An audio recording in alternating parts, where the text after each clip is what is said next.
नमस्कार दोस्तों, आइए जानते राजस्थान की दिन भर की ताजा और बड़ी खबरें। आज की पहली खबर, मुख्यमंत्री ने की नई कृषि मंडी और प्रोसेसिंग यूनिट की घोषणा। मुख्यमंत्री भजन लाल शर्मा ने शनिवार शाम को सवाई माधोपुर जिले की ग्राम पंचायत कुश्तला में आयोजित ग्राम विकास चौपाल में वीडियो कॉन्फ्रेंसिंग के जरिए भाग लिया। इस दौरान उन्होंने ग्रामीणों, किसानों और विभिन्न जन कल्याणकारी योजनाओं के लाभार्थियों से संवाद किया। मुख्यमंत्री ने सवाई माधोपुर में फल और सब्जियों के लिए नई कृषि मंडी और प्रोसेसिंग यूनिट स्थापित करने की घोषणा भी की।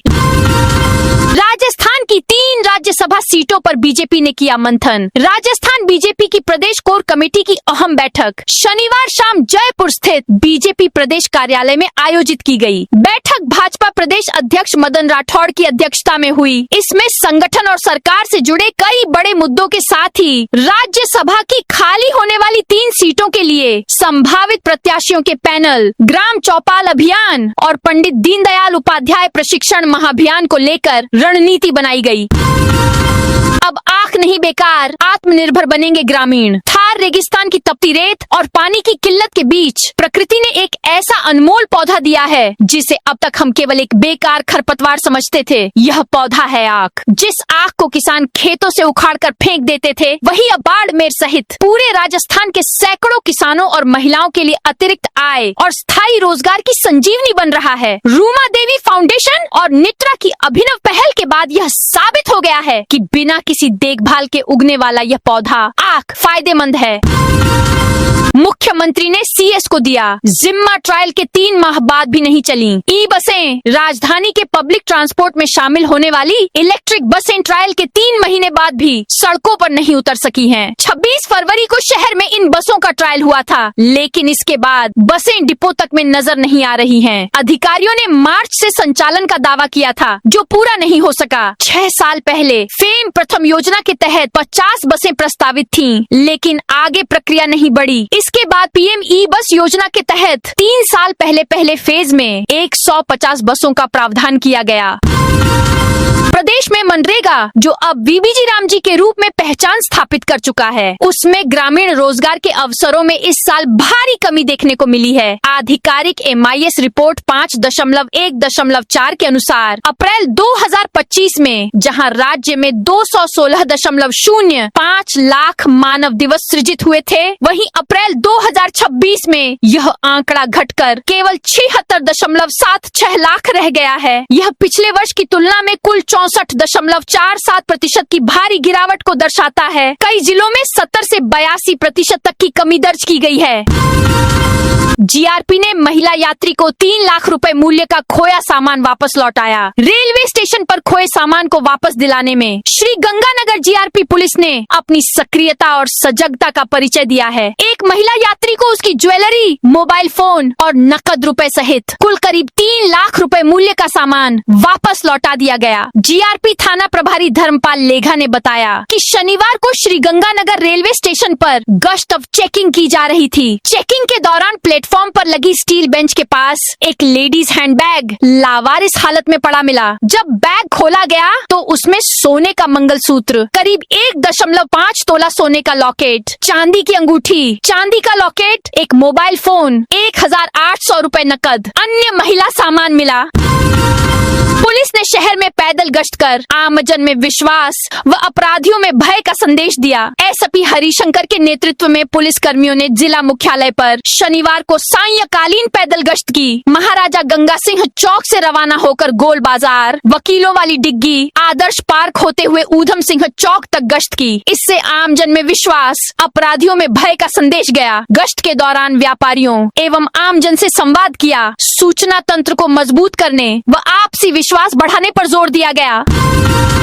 बदमाश का पीछा करते हुए कांस्टेबल की मौत, SHO गंभीर घायल। सीकर में बदमाशों का पीछा करते हुए पुलिस की गाड़ी पेड़ से जा टकराई, जिसमें ड्राइवर कांस्टेबल भीमवाराम मेघवाल की मौत हो गई, जबकि SHO अजय सिंह गंभीर रूप से घायल हो गए। घटना आज सुबह करीब 5 बजे की है। दरअसल सीकर के दादिया थाना इलाके में पुलिस ने सुबह 3 से 6 बजे तक नाकाबंदी की थी। इसी दौरान एक हरियाणा नंबर की थार नाकाबंदी तोड़कर आगे नवलगढ़ की तरफ निकल गई। जब नवलगढ़ शहर पुलिस को इसकी सूचना मिली तो उन्होंने थार का पीछा करना शुरू किया। रास्ते में अचानक ही बदमाशों ने यू टर्न लेकर थार गाड़ी को कच्चे रास्ते की तरफ मोड़ लिया।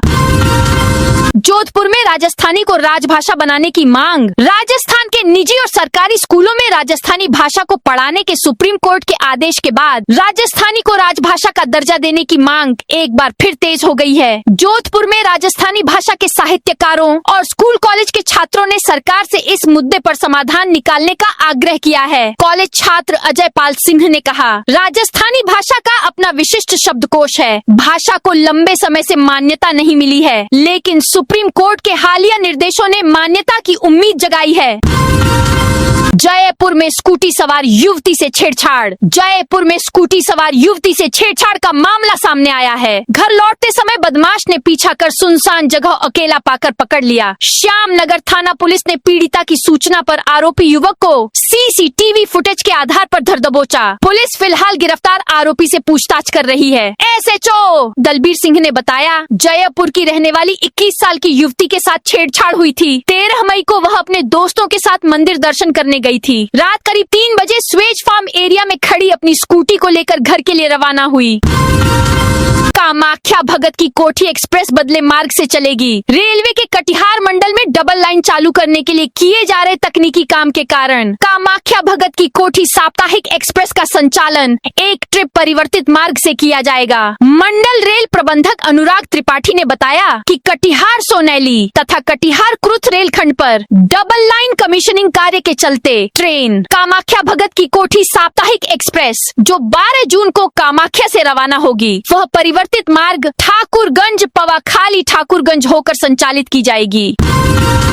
20 मई को जोधपुर पहुंचेगा इंदिरा गांधी नहर का पानी। गर्मी के मौसम और बढ़ती पेयजल मांग को देखते हुए जलदाय विभाग ने तैयारियां तेज कर दी हैं। विभागीय अधिकारियों ने तख्त सागर और कायलाना झील पहुंचकर जल भंडारण और सप्लाई व्यवस्थाओं का जायजा लिया। अधिकारियों के मुताबिक जोधपुर को 20 मई से इंदिरा गांधी नहर का पानी मिलने लगेगा।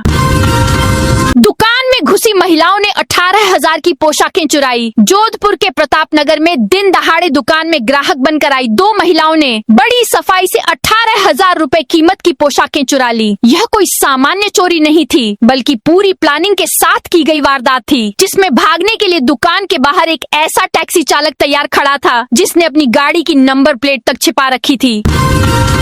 साइबर ठग 25,000 में खरीदते थे बैंक अकाउंट। पाली पुलिस ने ऑपरेशन म्यूल हंटर के तहत साइबर फ्रॉड करने वाली गैंग के 4 आरोपियों को गिरफ्तार किया है। इनके कब्जे से 34 मोबाइल, 5 लैपटॉप, 100 से अधिक बैंक खाते, 29 ATM, 3 diary, 2 chequebook, 50 SIM card, fibre net connectivity सहित अन्य उपकरण मिले हैं। सीओ सिटी मद सिंह ने बताया, बापू नगर विस्तार में किराए के मकान को आरोपियों ने अड्डा बना रखा था। 25-25 हजार रुपयों में लोगों से उनका बैंक अकाउंट खरीदते थे। एक ऑनलाइन एप्लीकेशन से साइबर फ्रॉड करते थे। इससे गेमिंग, कैसीनो, सट्टे से आए रुपयों का लेन देन इन अकाउंट में करते थे। आज 8 जिलों में हीटवेव की चेतावनी। अधिकांश शहरों का अधिकतम तापमान सामान्य या उससे थोड़ा नीचे दर्ज हुआ। सीकर, हनुमानगढ़, जालोर, सिरोही में तापमान 40 डिग्री सेल्सियस से नीचे रहा। बीकानेर, चूरू, बाड़मेर, जैसलमेर में अधिकतम तापमान 40 से 43 डिग्री सेल्सियस के बीच दर्ज हुआ। मौसम विभाग ने राज्य में अगले सप्ताह से गर्मी तेज होने की संभावना जताई है। वहीं रविवार को राज्य के 8 जिलों में हीटवेव का येलो अलर्ट जारी किया है। बाड़मेर जिले की सदर थाना पुलिस ने डिस्कॉम की लाइट सामग्री चोरी के मामले का खुलासा करते हुए एक आरोपी को गिरफ्तार किया है। पुलिस ने आरोपी की निशानदेही पर करीब 11 लाख रुपए की 11 केवी लाइन की चोरी हुई सामग्री बरामद की है। चोरी का सामान पाली जिले के सिरियारी स्थित अरावली पहाड़ियों में छुपा कर रखा गया था। पुलिस अब आरोपी से अन्य चोरी की वारदातों को लेकर पूछताछ कर रही है।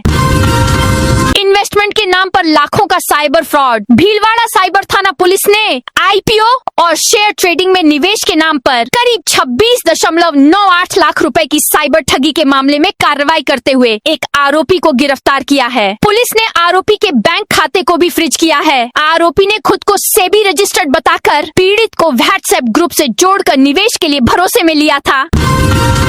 नीट में 85% लाया, कॉलेज टेस्ट में हो गया fail. National eligibility eligibility cum entrance test NEET 2026 paper leak मामले में गिरफ्तार विकास बिनवाल को लेकर कई चौंकाने वाले खुलासे हुए हैं। कॉलेज टेस्ट में कई बार वह एब्सेंट रहा और जिन टेस्ट में उसकी मौजूदगी रही उसमें भी वह सिर्फ 30% अंक ही ला सका। इसके कारण वह अधिकांश टेस्ट में फेल था। कॉलेज प्रशासन का कहना है कि विकास पढ़ाई में कमजोर छात्र था। वह 12वीं में सेकंड डिवीजन से पास हुआ था, लेकिन 2025 के नीट में उसका सिलेक्शन 85.11% परसेंटेज के साथ हुआ। इसके कारण सीबीआई ने 2025 में हुए नीट पेपर को भी जांच के दायरे में लिया है।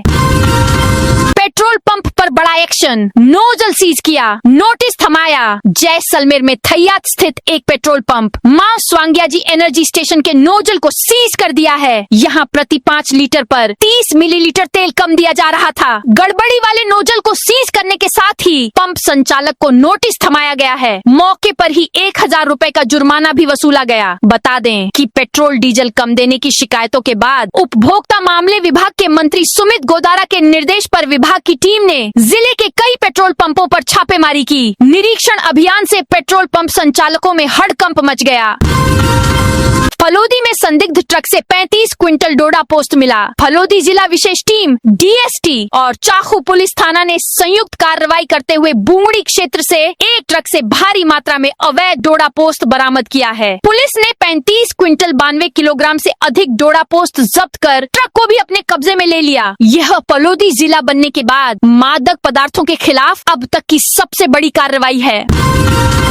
अजमेर से मुंबई दौड़ के लिए चलेंगी 3 स्पेशल ट्रेनें। अजमेर के यात्रियों के लिए अच्छी खबर है। मुंबई के लिए 2 और दौड़ पुणे के लिए एक साप्ताहिक स्थायी ट्रेन शुरू की गई है। ये तीनों ट्रेनें अब तक अस्थायी तौर पर चल रही थीं, जिन्हें रेलवे बोर्ड ने नियमित रूप से चलाने का फैसला किया है। शनिवार को केंद्रीय राज्य मंत्री भागीरथ चौधरी और अजमेर दक्षिण से विधायक अनीता भदेल सहित रेलवे के अधिकारियों ने हरी झंडी दिखाकर मुंबई जाने वाली ट्रेन को रवाना किया।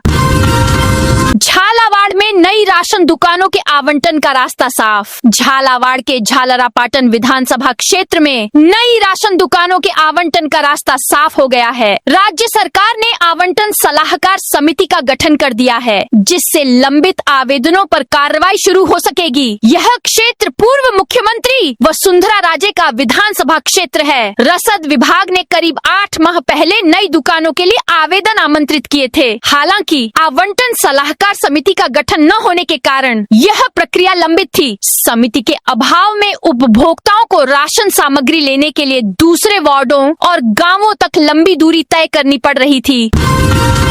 सांवलिया जी को चढ़ाई चांदी की किताब। चित्तौड़गढ़ में मन्नत पूरी होने पर भक्त ने सांवलिया सेठ को चांदी की किताब चढ़ाई। बर्तन व्यवसायी ने बेटे के अच्छे रिजल्ट के लिए सांवलिया जी से मन्नत मांगी थी। व्यवसायी के बेटे ने central board of secondary education 12वीं कॉमर्स में 97% नंबर के साथ स्कूल में टॉप किया। शहर के प्रताप नगर निवासी व्यवसायी सुनील काबरा शुक्रवार को बेटे चिन्मय और परिवार के साथ मंदिर पहुँचे। राजभोग आरती के समय सुनील काबरा ने भगवान को किताब चढ़ाई। एनटीए से नीट के दोनों पेपर लीक हुए दूसरे के सवाल भी हूबहू क्वेश्चन बैंक में शामिल थे। नीट पेपर लीक मामले में बड़ा खुलासा हुआ है। सीबीआई की जांच में सामने आया है कि नीट 26 के लिए फाइनल हुए पेपर के दोनों सेट प्रिंट होने से पहले ही नेशनल टेस्टिंग एजेंसी एनटीए से लीक हो गए थे। एजेंसी के एक अधिकारी ने बताया कि जो पेपर 3 मई को परीक्षा में आया और जो रिजर्व में रखा गया था, दोनों के बायोलॉजी और केमिस्ट्री के सभी सवाल हूबहू क्वेश्चन बैंक में थे। जालोर में 40 डिग्री तापमान में पंचकुंडीय धूनी तपस्या। जालोर के नारनावास गांव में 40 डिग्री सेल्सियस गर्मी के बीच महंत शक्तिनाथ महाराज पिछले 10 दिनों से लगातार पंचकुंडीय धूनी तपस्या में लीन हैं। रविवार को पूर्णाहुति के साथ इस तपस्या का समापन होगा। जानकारी के अनुसार नारनावास गांव स्थित आश्रम में महंत शक्तिनाथ महाराज रोजाना दोपहर 12 बजे से 2:30 तक शरीर पर भस्म लगाकर साधना पर बैठते हैं। उनके चारों ओर 5 कुंडों में गाय के उपलों कंडों से अग्नि जलाई जाती है। कोटा से जयपुर जाने के लिए रामगंज मंडी में रोड डाइवर्ट। रामगंज मंडी में NH-52 पर स्थित दरानाल रेलवे अंडरपास के निर्माण कार्य के चलते रविवार 17 मई को क्षेत्र में यातायात डायवर्जन लागू रहेगा। यह व्यवस्था सुबह 8 बजे से शाम 8 बजे तक प्रभावी रहेगी। प्रशासन ने निर्माण कार्य के दौरान संभावित जाम और दुर्घटनाओं से बचाव के लिए कई वैकल्पिक मार्ग निर्धारित किए हैं। रेलवे विभाग की ओर से दरानाल अंडरपास निर्माण के तहत RCC गर्डर लॉन्चिंग और बॉक्स पुशिंग का कार्य किया जाएगा। इस तकनीकी कार्य के कारण NH-52 पर यातायात प्रभावित होने की संभावना जताई गई है। ठेकेदार ने AAO से कहा, तेरा इलाज करूंगा, लिख लेना। अलवर नगर निगम में सहायक लेखाधिकारियों के साथ गाली गलौज, धक्का मुक्की, अभद्रता और सरकारी फाइल छीनने के मामले में अब कर्मचारी संगठनों का आक्रोश खुलकर सामने आने लगा है। घटना के कई दिन बाद भी आरोपी ठेकेदार के खिलाफ मामला दर्ज नहीं होने पर निगम कर्मचारियों और विभिन्न संगठनों ने सोमवार से आंदोलन और हड़ताल की चेतावनी दी है। असल में 13 मई को ठेकेदार प्रवीण चौधरी AAO हरीश जैन और वसीम के कमरे में पहुंचा, जहां उसने AAO के साथ गाली गलौज और धक्का मुक्की करते हुए सरकारी फाइल अपने साथ ले ली। इसके बाद कर्मचारी ने उसी दिन कोतवाली थाने में शिकायत दी, लेकिन मामला दर्ज नहीं किया गया। बाद में शुक्रवार शाम को निगम आयुक्त सोहन सिंह नरूका ने भी थाने को पत्र लिखकर कार्रवाई की मांग की, लेकिन इसके बाद भी रिपोर्ट दर्ज नहीं हुई।